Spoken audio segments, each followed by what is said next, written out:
Hello and welcome to All About Billings. We are a show dedicated to discovering the people who make Billings a great place to work and live. We will interview local business people, community leaders, artists, entertainers, and we will learn from them all about their successes, their failures, and their connection to Billings. I'm your host, Nancy Brook, broker and owner at Billings Best Real Estate. And today it is my pleasure to have as my guest Rick Limpp, who is the co-owner of Oscar's Park. Welcome to the show, Rick. Welcome. Nice to meet you. Yes, nice to meet you too. Well, I know some of us older folks know all about Oscar's, and it used to be called Oscar's Dreamland. So why don't we start back there? Who was Oscar, and why is Oscar's Park named after him? Well, of course, Oscar was the founder with his wife Marcella of Oscar's Dreamland, and he lived a very storied life. He was born in 1901, so he had several different careers. He was a farm youth, and they went around and did in Kansas and did thrashing, and then he went on. He was a barnstormer, which was like a flying circus for a short while. So what is a flying circus? Is that like an acrobat kind of a thing? Yeah, they'd go around, do acrobatics. They'd land, find a farmer's field to land in, and then they'd give rides in the airplane for a fee, and people would get to see what it was like being up in an airplane. And then, of course, farm machinery was always near and dear to his heart, and so he went to work in the farm machinery business. He worked for a corporation called Alice Chalmers. He went quite a ways in the corporate end of it, and then dealerships become available. So he so it was farm equipment. Farm equipment dealership for Alice Chalmers, and he was very successful at that, and also him and his wife Marcella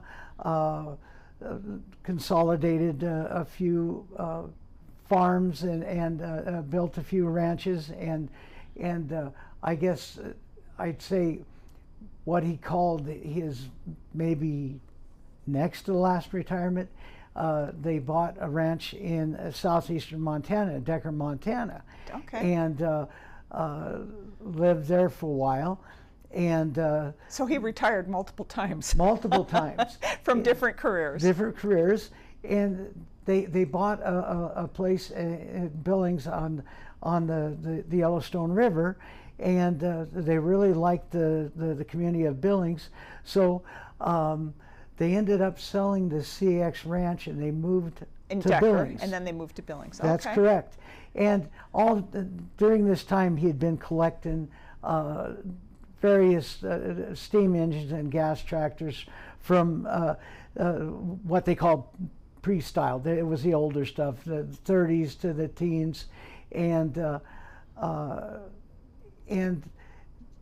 basically, his wife, Marcella, said one day, you know, Oscar, you're going to have to figure out what you're going to do. Are you going to collect this stuff, or do you want to collect this stuff and you know, put it in buildings, and do you want to show it to the public?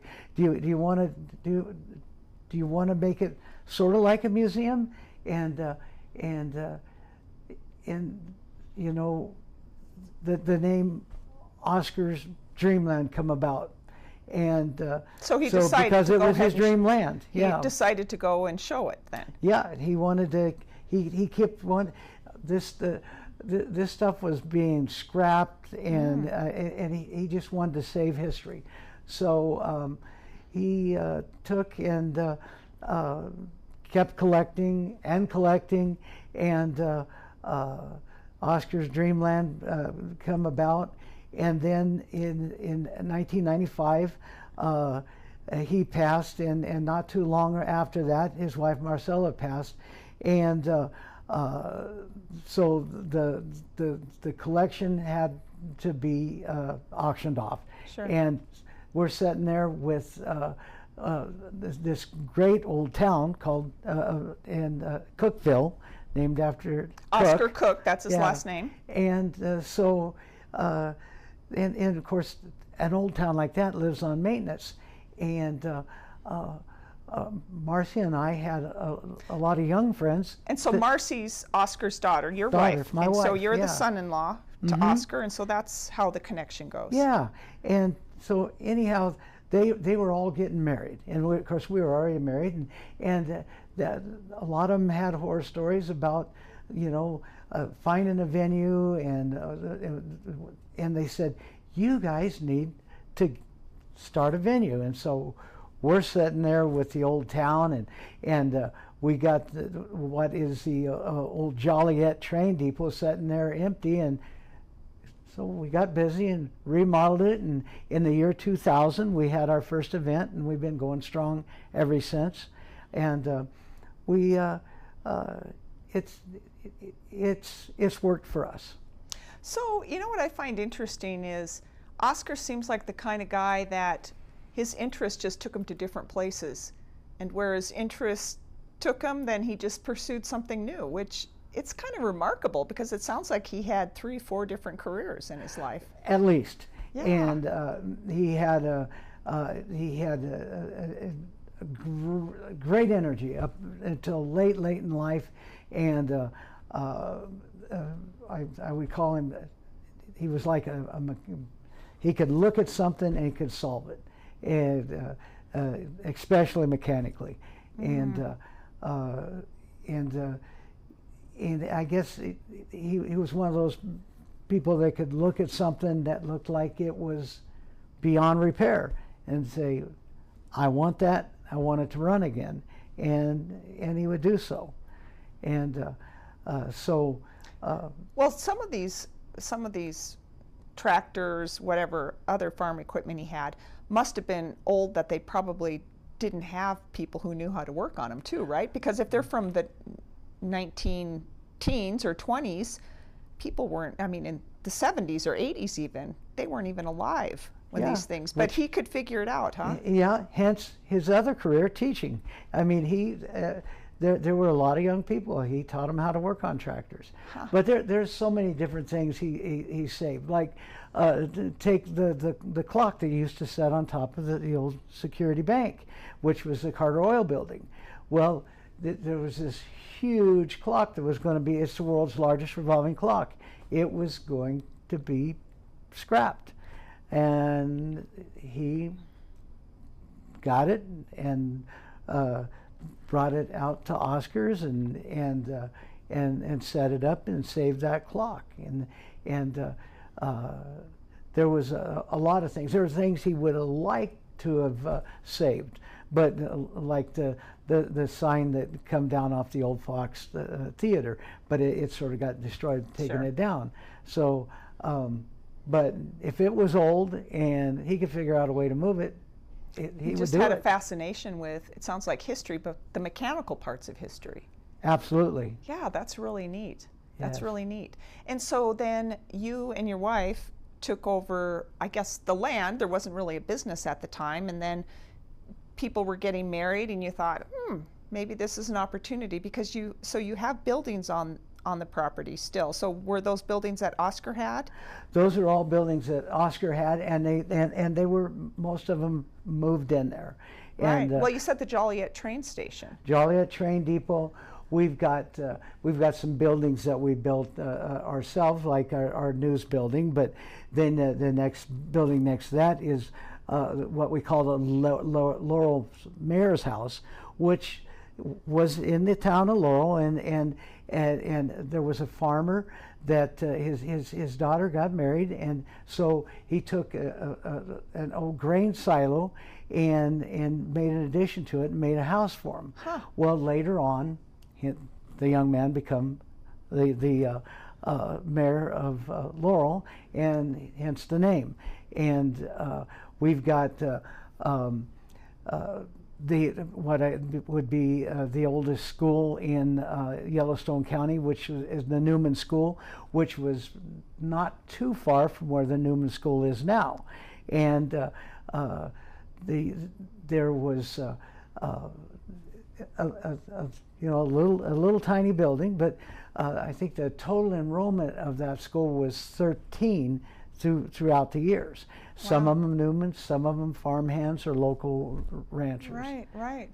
Well, how did you, or Oscar, how did you get these buildings moved?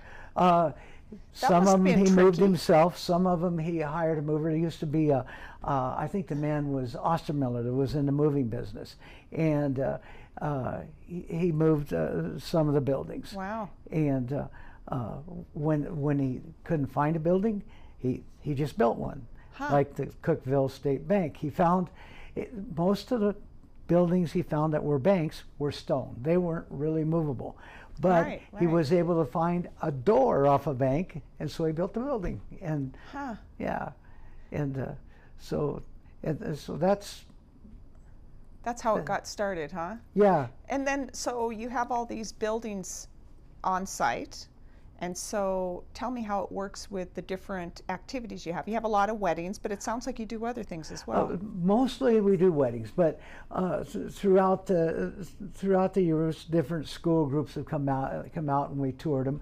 We no longer tour the inside of the buildings, but they're more of a backdrop. But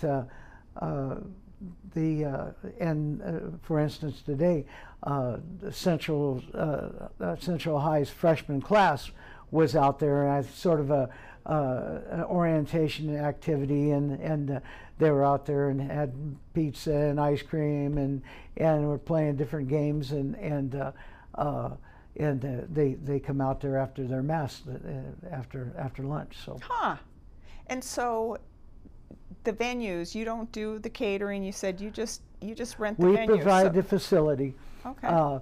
And we've had about every caterer in town that has been out there, as well as a lot of people do their own catering. And we just try to be a very family-friendly facility. And of course, we try to keep our overhead low so we can keep the prices down. Sure.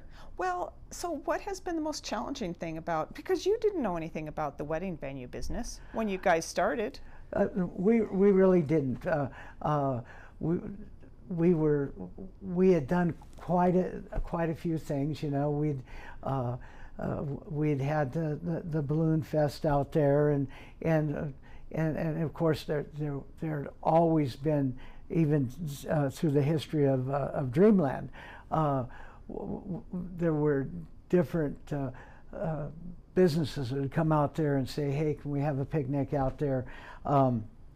There was one time I can remember clearing a big section out of one of our big buildings so Exxon could come out there, and they set up tables, and they had a big, so we had an idea, and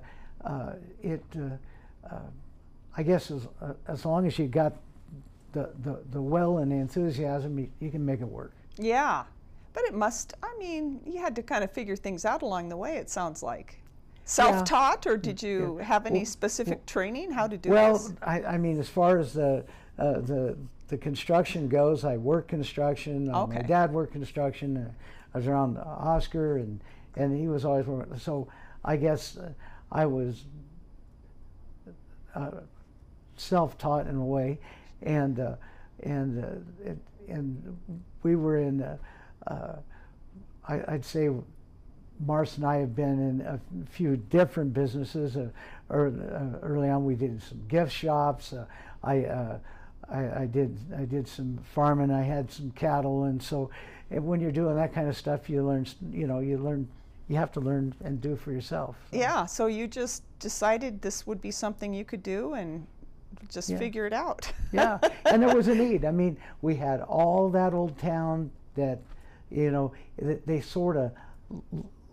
You got to nurture them. You got to maintain them, and it takes money to maintain them.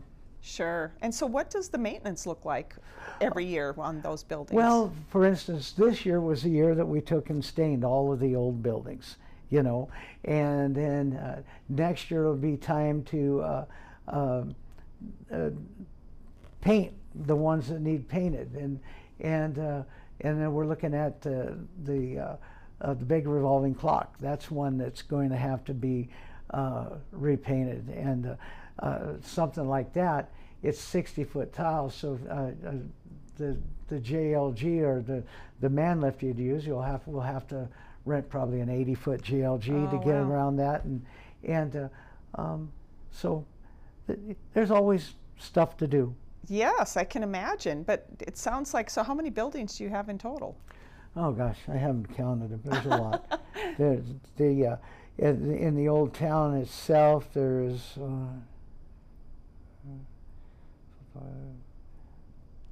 probably about, I'm guessing 9.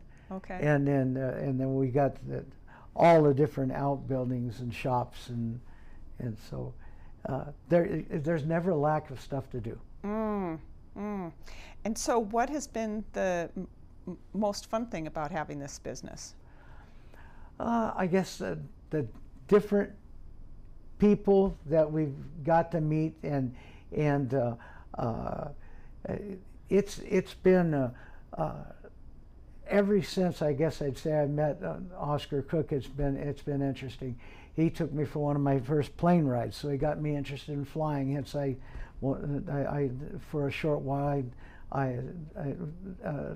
Marcy and I got into the business where we were buying and selling some airplanes, and I was given a little flight instruction, and he gave me the interest I have in tractors and such as that. So I guess just the personal relationships. Yeah, and so your people you meet, the clients, become friends then. Yep. Yeah, that's really nice. And so do you see like multi-generations coming to the venue? We do, and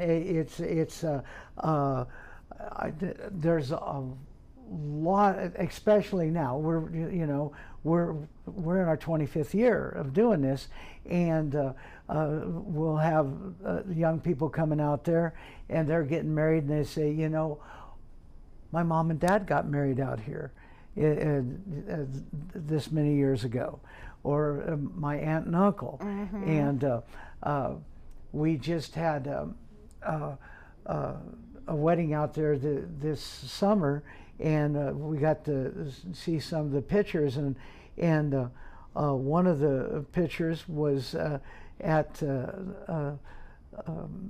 I guess it was the young gal's aunt or uncle. Their wedding pictures 17 or 18 years ago.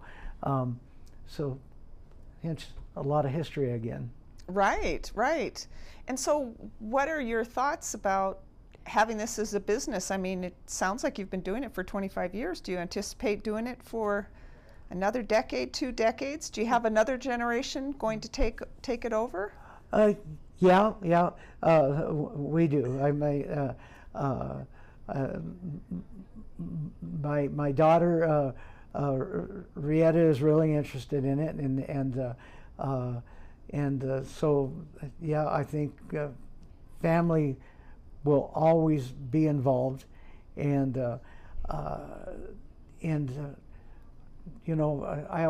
I don't think I'll ever retire, and I always say every time I wake up on the right side of the dirt, it's a good day, right? So, well, it sounds like Oscar tried to retire, but he just couldn't make it last, huh? Yeah. Is that kind of how you are, or you just won't retire to begin with? Yeah. Well, maybe. So what are your plans for the future with the business? Anything other than the weddings? Oh, I don't know that we're going to. We have done some concerts out there. We've done some different things, but weddings and family reunions and such as that just sort of fit with the place. the least amount of traffic and wear and tear on the ground. It was in the last 2 years we finally got the place under sprinkler. I mean, it's so nice. It was like every Sunday evening I was dragging the several thousand foot of hoses out and setting the sprinklers up, and then every Thursday or Friday night, it usually was Thursdays, you know, it was time to roll the hoses all up again, and now we still got some kinks to work out. You know, on one side you just pull a lever, on the other side they're on timers, so it's a good thing. Well, and so when Oscar originally bought the property, there wasn't much down there. No, it was a farm. He actually bought it as he says it was a place to run heifers on down from the CX ranch. They'd bring them up and run them and feed them in the wintertime. But I think it was a place to start stacking this machinery. I think the back of his mind, he thought, oh, I'm going to be here. Well, so it's amazing, though, the growth that's happened. Yes. I mean, in 25 years, but then I don't know when Oscar originally bought it. 1967. So just think about 1967 till today. Yeah. I mean, back when he bought it, I don't think there was anything around there. Just farms. Just farms. And now a little over a mile away, we got Costco. Well, and it's one of the busiest shopping areas in Billings. I mean, yes. That whole Shiloh corridor where it used to be just a bunch of farms. Yeah. Yeah, I think, you know, that I don't know how many years it'll be, but it won't be that many years we'll be knocking on Laurel's door. Right, right. Well, I'm sure at some point people will say, hey, we want to buy this because we want to develop here now. But it doesn't sound like that's in your plans. It sounds like you want to keep it's not. the place for, I guess, just sharing like this part of history with people. Yeah, it's fun. Yeah, and so what keeps you and Marcy passionate about Oscar's Park? Well, I guess, you know, you gotta wake up every day and do something, and that's our something. And she's a really bubbly, outgoing person, and so people like it when they talk on the telephone to her, and it makes them want to come out and see Oscars. Right, right. Well, and you seem so optimistic. How did you become so optimistic in life? You seem very bubbly. I don't know. Honestly, you know, it's just. I guess you can be either negative or positive, and the positive is a lot happier. Right, right.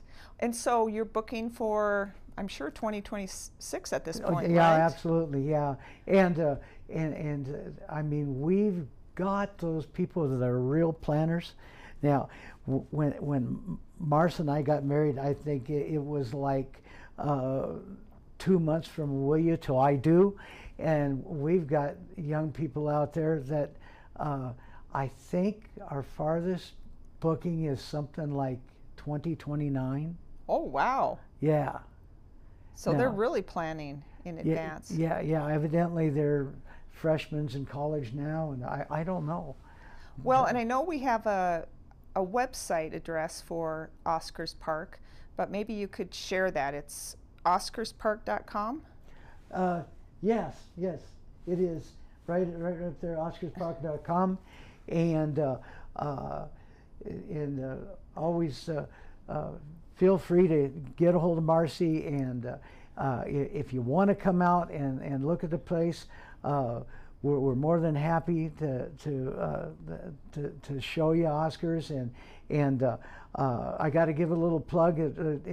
We started a new thing in the last few years. Is in October we do what is called the Sleepy Hollow, and there's an outfitter. They're actually based out of Red Lodge called Elk River Outfitters, and they do a haunted wagon ride through the old town into the our timber and back around, and it's really set up nice. And I do know that they have limited bookings because it's only they can only do so many rides a night, and I think usually they have 2 wagons going, so they prefer reservations.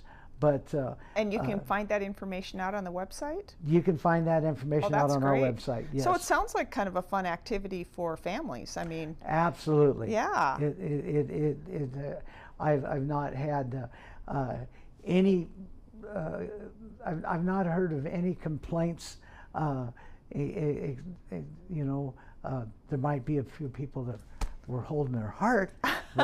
Are there scary things too? Well, yes. You know, the Ichabod Crane. Oh, goodness. Yes. Might see a headless horseman. Could be. So you never know what's around the corner. You know, there could be ghouls. Who knows? Wow. And so, what are the dates that runs? There's you'd have to look on the website. I don't know exactly. It's in October, and there are 10 actual days through the month of October that they do run them. Well, that sounds like fun. Yeah. Ah, gosh, that sounds like fun even just for an adult to go. Oh, yeah, we have a lot of adults. Well, what do you think Oscar would think if he were just magically transported here and saw what Billings was and how your business was? What do you think he would say?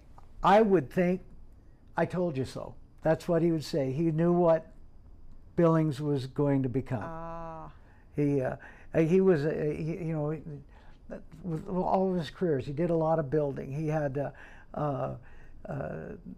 he was in St. Joe, Missouri for quite a few years, and he had different businesses there and different property, and on one of those businesses later become a shopping center, and so he knew someday that they were going to build right up to Oscar's. Really? So he was a visionary. Absolutely. Wow. And so was she. She was his wife. Yeah. Every bit. You know, she was what I would say a heck of a business head. Yeah. Well, and it sounds like he had a real love for Billings. He did. He did. Billings and the equipment and his family. Yeah, absolutely. Yeah. Well, it has been wonderful having you here today. I learned so much, not only about Oscar's Park, but also Oscar himself and a little bit about you. And everybody, we thank you so much for joining us today on All About Billings, and we hope to see you next time.